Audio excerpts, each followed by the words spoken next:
Hey, what's going on, everybody? It's your man EGlaze, and you're tuned into the EGlaze Chronicles. And I am here on this Monday, the 14th. It is the 14th, with a very special guest. I've seen her for a few years, in her Just a time. few. The anchor of WJBF Channel 6 in Augusta, Hmm. Georgia, a native Augustan, also a Fisk HBCU, Fisk University Yes. uh, Hmm. graduate. And also, she's doing us well down there, and just glad to have her on. And I was happy to know that we have a mutual friend who asked us for you to join. So I was like, absolutely. Yes. Please, everybody, please welcome Dee Griffin. How are you today, Dee? I'm good. Thank you. I'm good. I'm good. I'm still standing. Yeah, you had a lot going on, but I always have to ask every AKA I know now, how does it feel to have Kamala as the vice president pick for Joe It, Biden? it feels really good. It feels really good. And we're very proud of her, just as everyone in the D9, everybody's proud of her. And, it's good to see the pink and green rise so high. We always knew we were the top, but it's good to have someone representing us at the top. Hmm.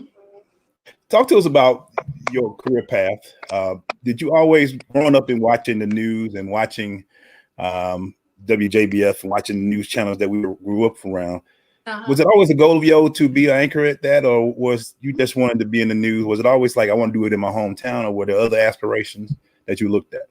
When I was 5 years old, I decided this was my career choice. 5 years old, my grandmother, Marie Sims, we called her Riri. She would babysit us a lot.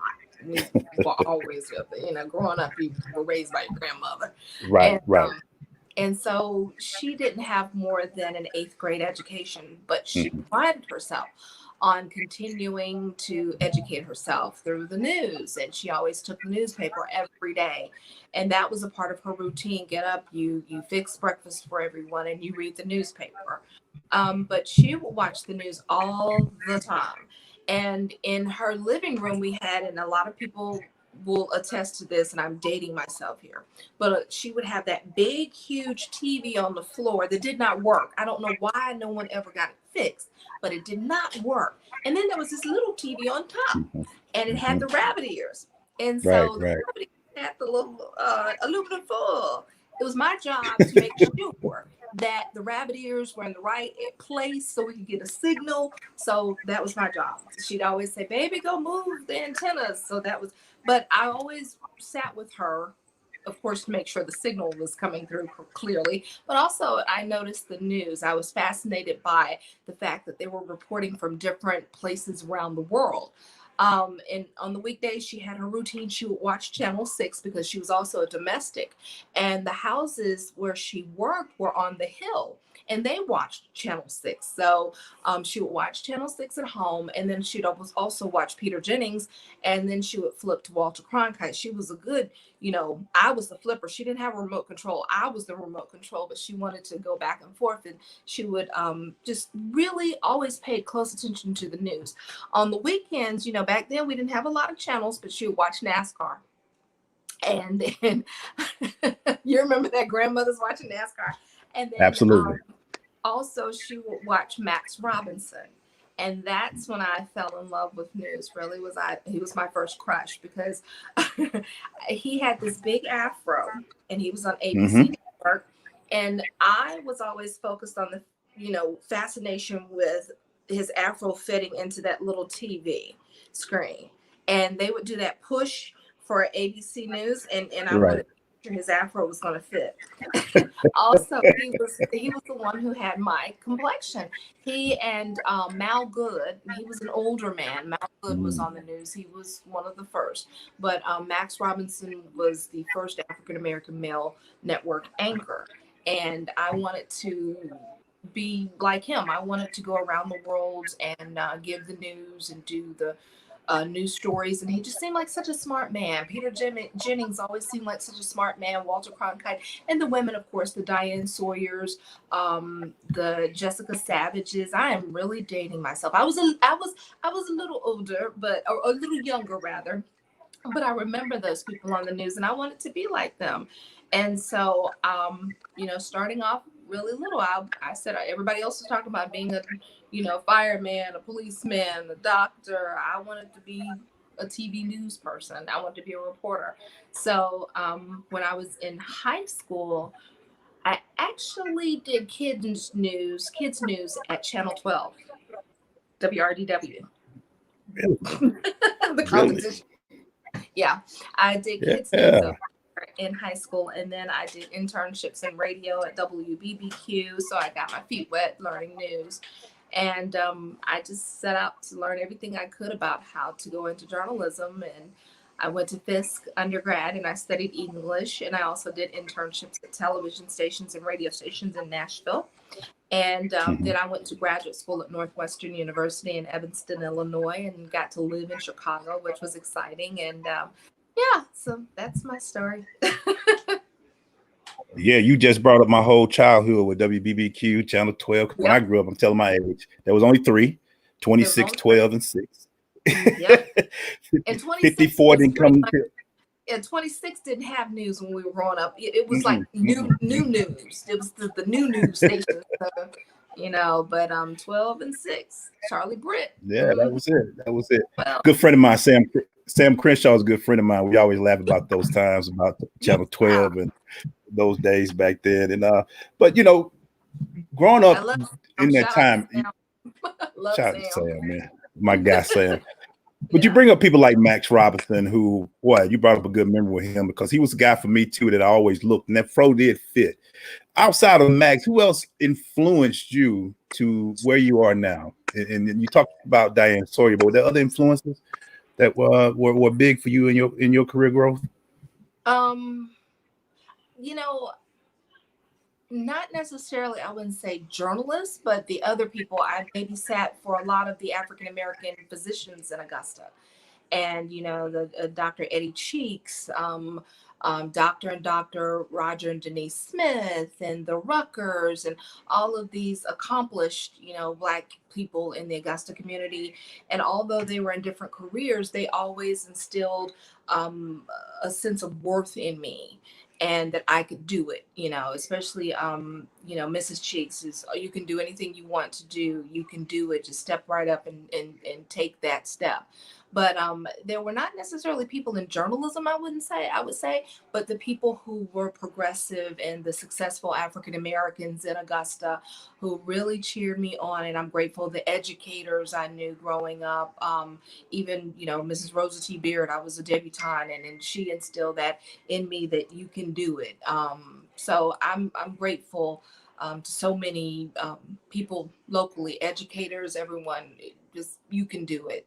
And I'm so pleased that I made them proud, I hope. And my grandmother, you just do it. Just keep on, get your education. My parents, my father and mother, just get your education. Just get your education. You can do it. You can be successful. So those type of people really influence. Right. Mm-hmm. I usually wait to ask this question at the end, but I ask it to you right now. Okay. When people watch you, when they watch Dee Griffin, what do you want them to get from a newscast that you anchor? I want them to see someone real. News has evolved and it's become more comfortable. You remember back in the day, you had to, be, deep in your voice, and you had to be this professional. But it's become more comfortable now, and it's become about having people in your home who you would want to talk with every night, and people who you trust in that conversation. So I want people to gather that I'm knowledgeable, I know what's going on, but I want to make it okay. The news is it can be very sad, it can be very depressing, it can be upsetting, and so many people, I don't watch the news because it's just all this fake news and it's just boring, it's so bad. And no, I want you to watch because I want you to be knowledgeable. I want everyone to be up on news, and I want them to never be surprised or to say, well, I didn't know. We are informing you.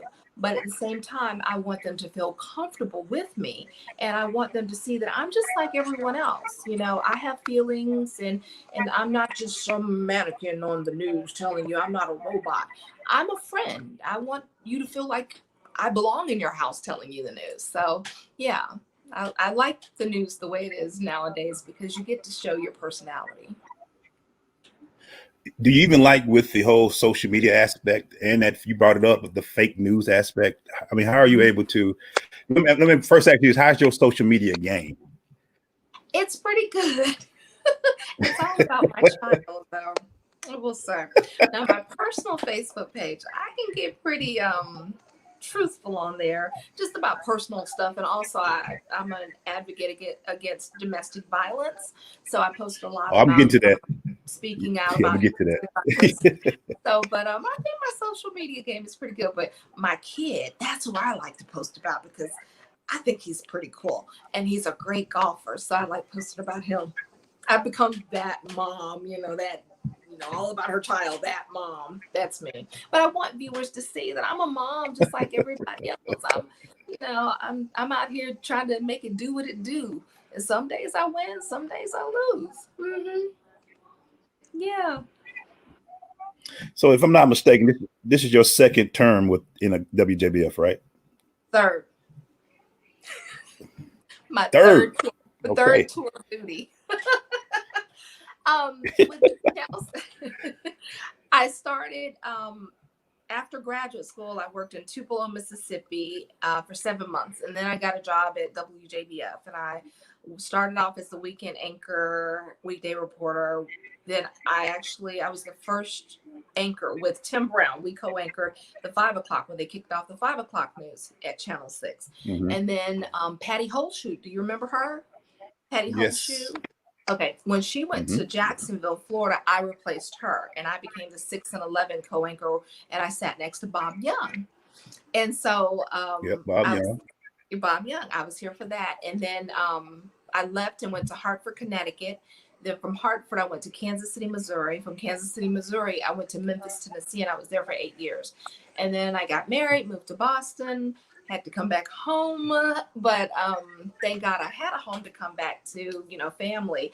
And my son was 15 months old, and I was hired back at Channel 6 as a part-time reporter.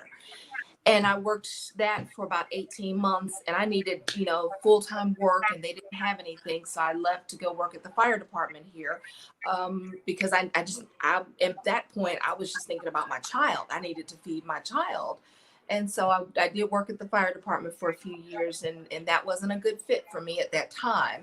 And I came back and, back up a little bit. I learned of an opportunity to anchor the 5:30 and the 10 o'clock, co-anchor the 5:30 and 10 o'clock. And I applied, and they were gracious enough to rehire me for the third time. Yeah. So, yeah. Third tour during. So what's the difference between Dee that first started and the Dee that's now? She's wiser. She's stronger. She's older. She's more mature. She doesn't take herself so seriously. Back then I was just, focused network news and you have to be a certain way. I don't take myself as seriously anymore. And if I could go back and talk to her, I would tell her, you are worthy, first of all. Second of all, relax. Just relax. Live. That's what I would tell her. Live. I was just so wired news, just, and now it's just like, once you've gone to work with baby poo on your skirt or, vomit on your sweater and, single mom, and you're like, oh my goodness, I've got to go live on TV and I've got poo on my, okay, well, life goes on. So you learn how to take it down a notch. Everything's not so serious. Makes you take it down. So let's talk about something a little bit serious that you are a big advocate for. Your story is about the turmoil you went through in domestic violence, and now you're a big advocate, a speaker about it. Elaborate a little bit about it, if you can or if you want to, about your ordeal and why are you where has it brought you today? I thought I lived the right life and doing what God wanted me to do, living a life of abstinence, everything. And then a seemingly great guy came into my life, and we thought that this was God's will. And he wanted me to be his wife, and I said yes. And he also felt like this was God's will for me to be with him. At the time, he was transitioning to Massachusetts to work in Boston, and he had a great opportunity.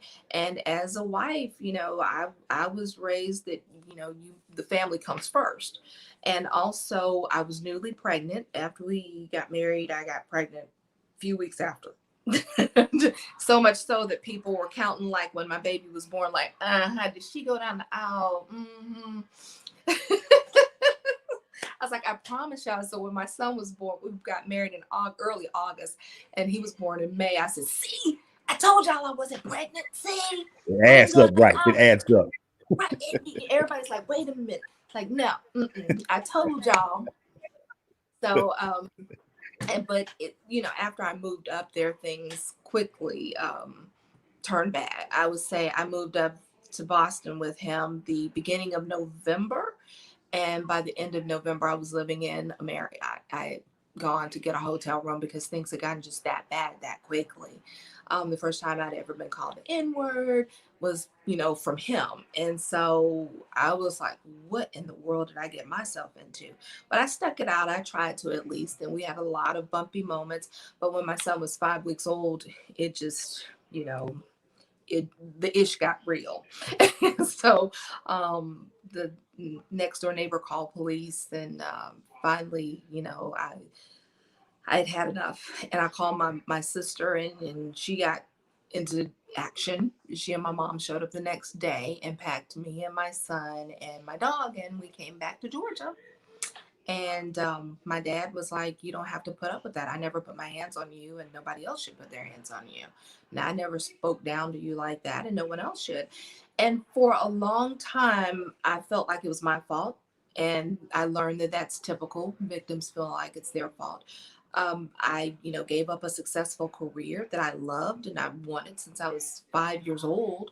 And I no longer had that ability to care for myself, nor my young son, my infant son. So one day I went to my cousin Melvin Pugh's funeral, and I ran into Miss Mary Jones, who had been at Channel 6. By the time she retired recently, 50 years, she had been there for a long, and I told her what happened. I was so embarrassed. Like most women, or not only women, but most victims of domestic violence. And she said, you belong back in. We'll try to see what we can do at the station. And sure enough, months later, maybe about 6 or 7 months later, I was able to land a position, the part-time position at Channel 6. But going through all of that, I learned that everything happens for a reason, and that I had a platform via TV to speak out against domestic violence, because if it can happen to me, it can happen to anyone. And the victim should not feel ashamed. We are losing too many victims, or of domestic violence, because they feel ashamed and they stay in the relationship. But it's not worth staying in it. You'll end up losing your life like so many others when you can get out and still live. You don't have to die. You can live. And I want them to see that. And I hit ground zero. I mean, I was pawning jewelry to pay for diapers. I had gone down to defects. Call myself gonna get in, on the system. And friends of mine convinced me to try to do that. I did not know what to do. And so I roll down there with my BMW, getting out with this, expensive stroller system and walking in. And I'm just like, I'm not supposed to be here. But that pride got in the way. And, a couple of years later, I learned that pride is what will get you every time. You have to give up the pride and, oh, I'm married, and, oh, I have a husband. No, that's what will get you killed. So what, you have a husband? If he's not right to you, if he's not treating you right, then get out. And it could be a man being abused as well. So what, you have a wife? But if she's not treating you well, get out. God is not going to strike you dead because you refuse to take abuse or to be cheated on, or or whatever. So I chose to start speaking out, and by speaking out, I also want my son to see that you're not a wimp by standing up for yourself. I wanted him to see that mommy is strong, mommy will go to bat for you, and mommy will do whatever possible to make sure that you live and that you don't have to witness abuse and you don't have to abuse anyone else, nor do you have to take abuse. And along the way, my ex-husband, in our divorce, he terminated rights to our son, well, my son now. But that means no child support, no nothing. And that was his final blow, pretty much. He could no longer physically hurt me, but he could mentally hurt me by terminating his rights. He could emotionally hurt me, and he sure could financially devastate me by not providing child support. And also during that time, I learned, shortly after returning from Boston, I learned that he was cheating on me. And during the divorce, when he terminated his rights, I found out that the woman was pregnant with twins while we were married. And so by him terminating rights, not only does he hurt me, but also he doesn't have to pay for this additional mouth to feed. So, yeah, so it was a lot. But I want to show other people that you can survive. You can survive. It's hard, but you can survive. Mm-hmm. What was the biggest thing, and I want to put this the right way, that you learned about Dee during this process? That I'm stronger than I thought I was. I always thought I was very strong and I could handle anything. And this broke me all the way down. I, contemplated suicide, cried every day for a year plus. But I learned so much about my strength. I learned that, I can do all things through Christ who strengthens me. I was too proud to beg before. Like the song, ain't too proud to beg. I'm not too proud to beg anymore. I've had to beg for jobs. I've had to beg for, just, the ability to live. I had to beg for my life when my ex-husband had me pinned against a refrigerator, stainless steel refrigerator, and he's punching at me. So, I've learned that, I can survive and I will survive, and that, I'm worthy of surviving and being alive. Mm-hmm. And that's interesting to say that, because I think a lot of people's, and the interesting part, you say you blamed yourself, and that was the question I was going to ask you during this process. How much did you say it's me and not him? Did you feel inadequate in any way? Did you feel like there was something you were missing? And when did you go from victim to victor to get through this? I always felt it was me. I mean, at least for a couple of years, I felt that it was me. And because I kept thinking it's my fault. I didn't fix dinner well enough. It was my fault. I, did something wrong. And then I thought that God was punishing me. Maybe, me leaving and going to be with this man was my fault and God was punishing me. I felt that, I wasn't pretty enough. I wasn't young enough. I wasn't pleasing him enough. So I shouldered a lot of that. And one day the day, and I don't want to give too much away because I am writing a book about it, but the day that I was going to ask you, do you have a book coming? So you got me. Yes. So, yeah. Yeah. And Olivia is my voice of reason. She's my she'll just, pop in my inbox. How's that book coming? And I'm like, oh. She's the little angel on my shoulder saying, right. But the one day that I left to go commit suicide was the day that I said, no more. And my baby was a part of that. But that was the day, I applied for jobs at TV stations all over the country and I kept getting turned down. And I kept thinking, well, I'm not good enough for him. I'm not good enough for these TV stations. I'm just not good enough. I'm not worthy of living. And that day that I went to go, commit suicide, and I didn't even leave, my mom's property, but that was the day I was like, what are you doing, girl? It was like I heard my grandmother said, we didn't come this far to turn around like this.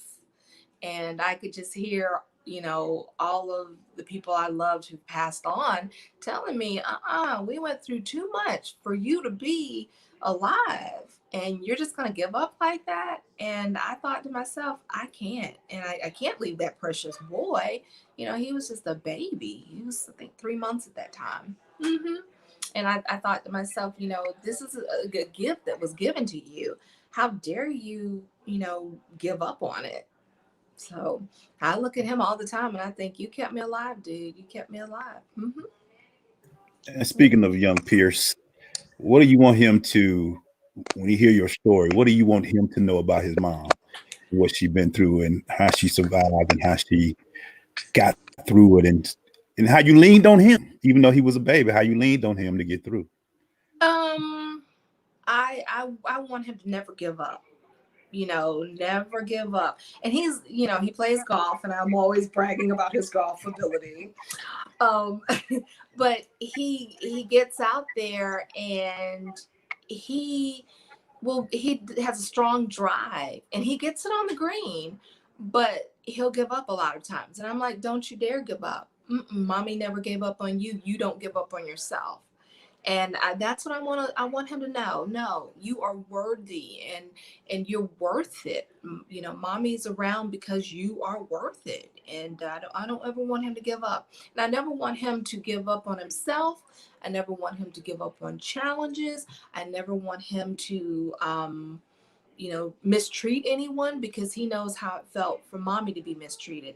For example, right now, he would not touch a girl. He would not touch anybody. That little boy, he doesn't know how to fight because he knows mommy doesn't play that. No.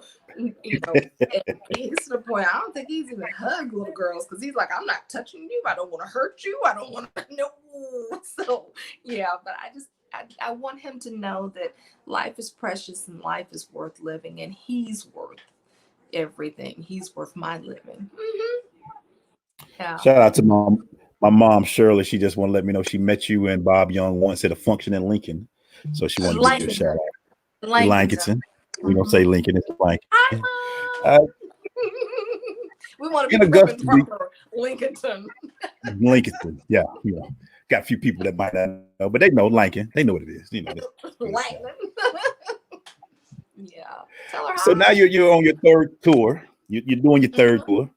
How was Augusta? How was the CSRA? What are some of the things that are going on with all this pandemic going on, all the Black Lives Matter, all the protests? How was Augusta during this period of time and the CSRA in general? Augusta's fine. Augusta's not a problem area. We anticipated, protests. No, we haven't had that here in Augusta. Augusta's just Augusta. It's charming. It's the same charming little town. With COVID, I think Augusta's done pretty well. The numbers did spike a couple of times, but then they came down. And I think Augusta people have been doing pretty well. Augusta's just a sleepy old town, and I think it's going to remain that way. It hasn't changed that much. I mean, the biggest thing is the Target, But Augusta's Augusta. It's small. It's charming. It's a great place to raise a child. Now I was about to ask you, what makes you proud to be from Augusta?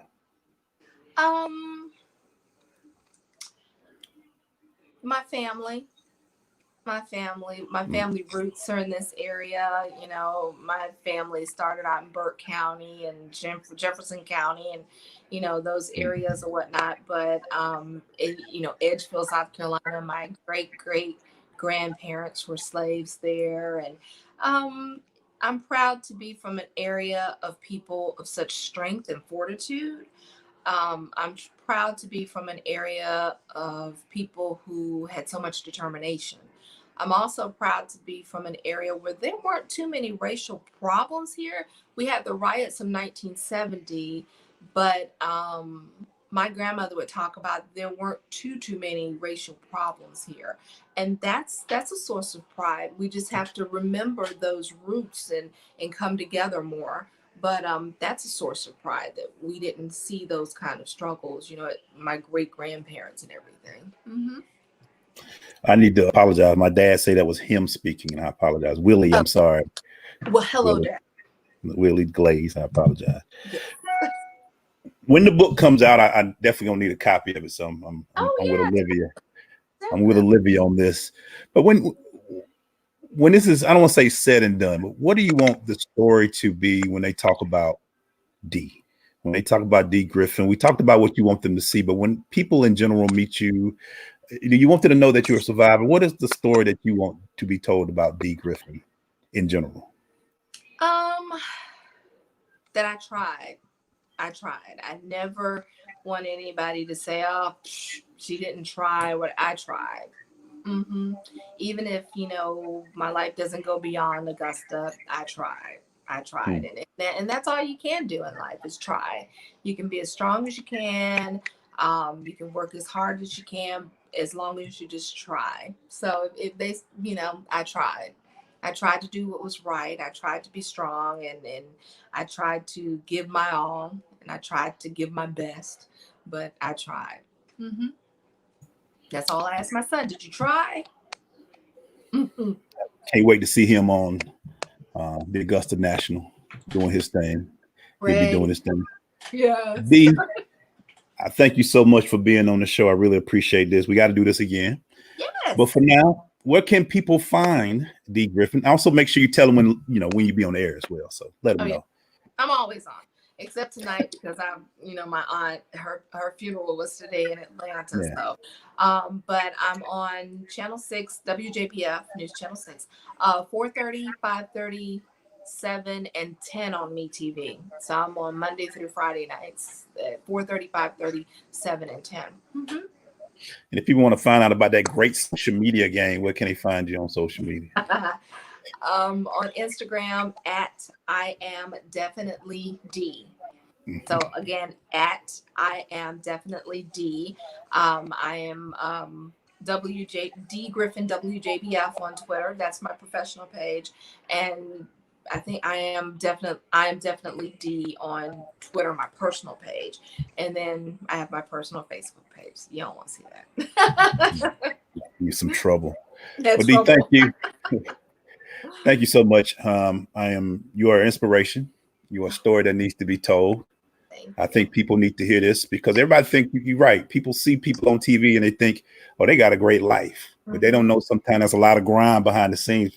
Like I didn't know you worked at the firehouse for a while. That's interesting. But, I did the public information officer, the PIO work, and got out there with the firefighters and worked alongside them. Of course, they put out the fires. I didn't put out the fires, but I got to know a lot of them, and they taught me so much. That was a life lesson in itself.